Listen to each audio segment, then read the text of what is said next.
Mr. and Mrs. Anstruther were at breakfast in the parlour of Westfield Hall in the county of Essex. They were arranging plans for the day. "George," said Mrs. Anstruther, "I think you had better go to Malden and see if you can get any of those knitted things I was speaking about which would do for my stall at the bazaar." "Oh, well, if you wish it, Mary, of course I can do that. But I had half arranged to play a round with Geoffrey Williamson this morning. What shall you do yourself?" "Why, when the work of the house is arranged for, I must see about laying out my new rose garden.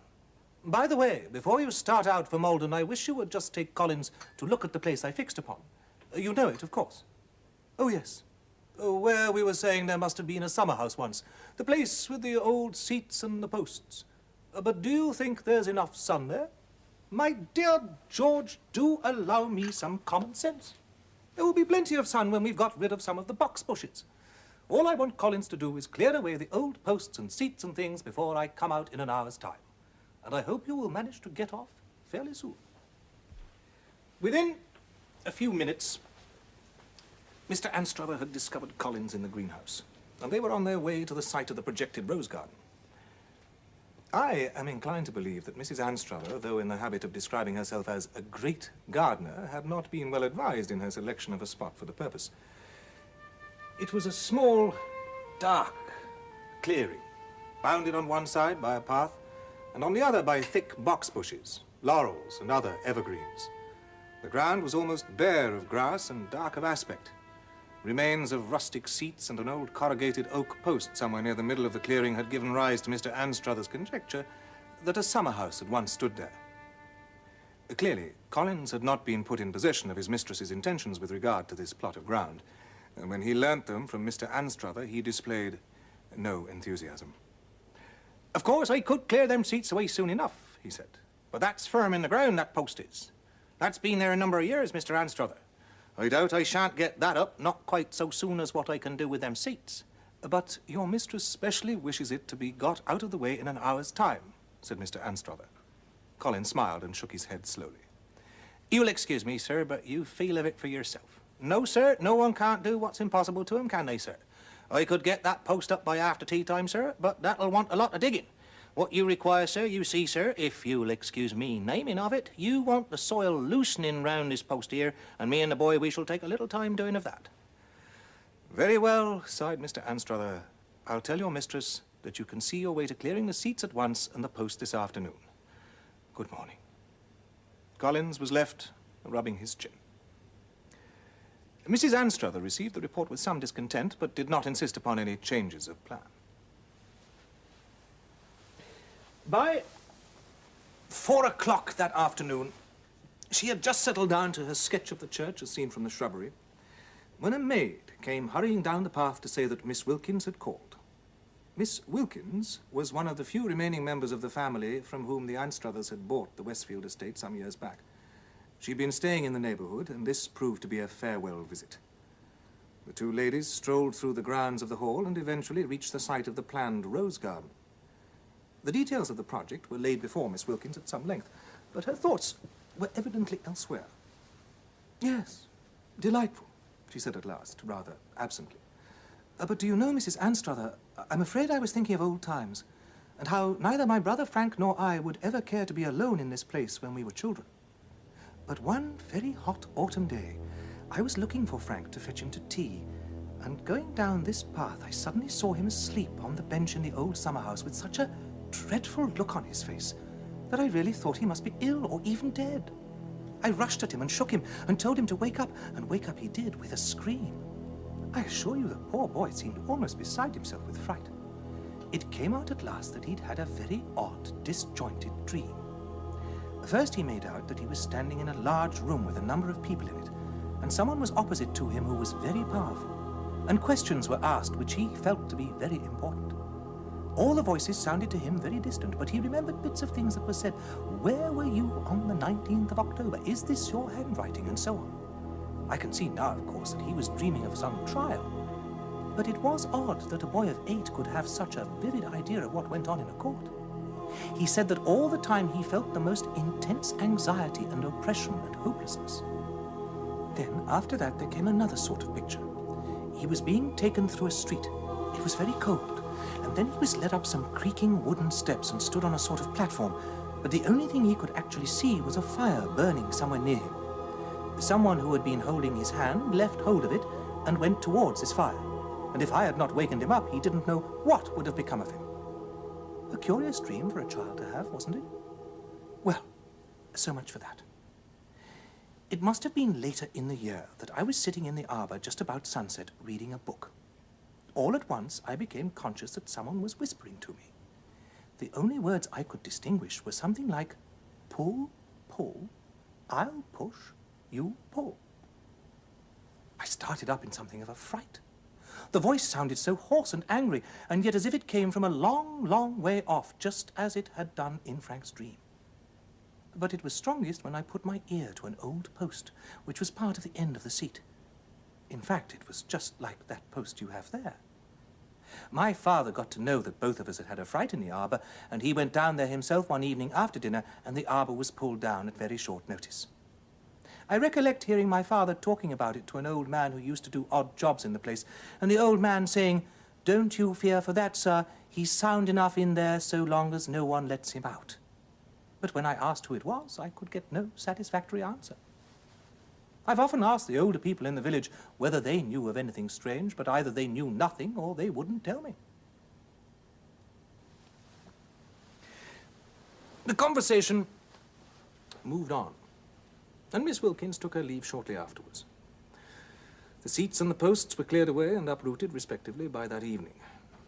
During dinner time, Mrs. Collins sent up and asked for a little brandy because her husband had taken a nasty chill and she was afraid he would not be able to do much next day. Mrs. Anstruther's reflections the next morning were not wholly placid. She was sure some roughs had got into the plantation during the night. "And another thing, George. The moment Collins is about again, you must tell him to do something about the owls. I never heard anything like them, and I'm positive one came and perched somewhere just outside our window. Didn't you hear it? No, of course you were sound asleep as usual. Still, I must say, George, you don't look as if your night had done you much good." "My dear, I feel as if another of the same would turn me silly. You have no idea of the dreams I had. First, I was in an old-fashioned sort of panelled room. I remembered there was a fireplace with a lot of burnt papers in it, and I was in a great state of anxiety about something. Next, I heard several people coming upstairs and a noise like spurs on a boarded floor, and then the door opened and whatever it was I was expecting happened. Then I was in a large room, panelled, I think, like the other, and I was evidently being tried for my life, I've no doubt, from the state I was in. I had no one speaking for me, and somewhere there was a fearful fellow. On the bench, I should have said, only that he seemed to be pitching into me most unfairly, and twisting everything I said, and asking most abominable questions about dates when I was at particular places and letters I was supposed to have written and why I had destroyed some papers. And I recollect his laughing at answers I made in a way that quite daunted me. I am quite certain that there was such a man once, and a most horrible villain he must have been. After that, I was taken outside. Was it a dark, cold day, and a fire burning somewhere near you? By George, yes it was. And someone was holding on to my arm, and I remember seeing a ladder and hearing the sound of a lot of people. I've no doubt it was an execution for high treason, but Mary, I know what you are going to ask. I suppose this is an instance of a kind of thought reading. Miss Wilkins called yesterday and told me of a kind of dream her brother had as a child when they lived here, and something did no doubt make me think of that when I was awake last night listening to those owls and those men talking and laughing in the shrubbery, and so, I suppose, from my brain it must have got into yours while you were asleep. Curious, no doubt, but I'm sorry it gave you such a bad night. After lunch, Mrs. Anstruther settled herself comfortably upon her sketching chair on the path leading through the shrubbery to the side gate of the churchyard. She worked hard, and the drawing was becoming a really pleasant thing to look upon by the time that the wooded hills to the west had shut out the sun. She rose and turned towards the house, pausing for a time to take delight in the limpid, green western sky. As she stood there, something rustled in the box bush on her left. and she turned and started at seeing what at first she took to be a 5th of November mask peeping out among the branches. She looked a little closer. It was not a mask. It was a face. Large, smooth, and pink. She remembers the minute drops of perspiration which were starting from its forehead. She remembers how the jaws were clean-shaven and the eyes shut. She remembers also, and with an accuracy which makes the thought intolerable to her, how the mouth opened and a single tooth appeared below the upper lip. As she looked, the face receded into the darkness of the bush. The shelter of the house was gained and the door shut before she collapsed. Mr. and Mrs. Anstruther had been for a week or more recruiting at Brighton before they received a circular from the Essex Archaeological Society and a query as to whether they possessed certain historical portraits which it was desired to include in the forthcoming work on Essex portraits, to be published under the Society's auspices. This was an accompanying letter from the Secretary, which contained the following passage. We are especially anxious to know whether you possess the original of the engraving of which I enclose a photograph. It represents the Lord Chief Justice under Charles II, who, as you doubtless know, retired after his disgrace to Westfield, and is supposed to have died there of remorse. It may interest you to hear that the parish was so much troubled after his death that the rector of Westfield summoned the parsons of all the neighbouring parishes to come and lay him, which they did. A curious entry in the register at Prior's Roothing notes that the stake is in the field adjoining to the churchyard of Westfield on the west side. Perhaps you can let us know if any tradition to this effect is current in your parish.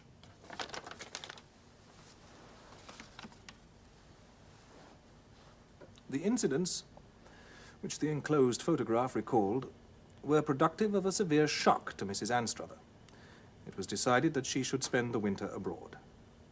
Mr. Anstruther, when he went down to Westfield to make the necessary arrangements, not unnaturally told his story to the rector, who showed little surprise. Yes, he said, it was bad at first, like owls, as you say, and men talking sometimes. One night it was in this garden, and at other times about several of the cottages.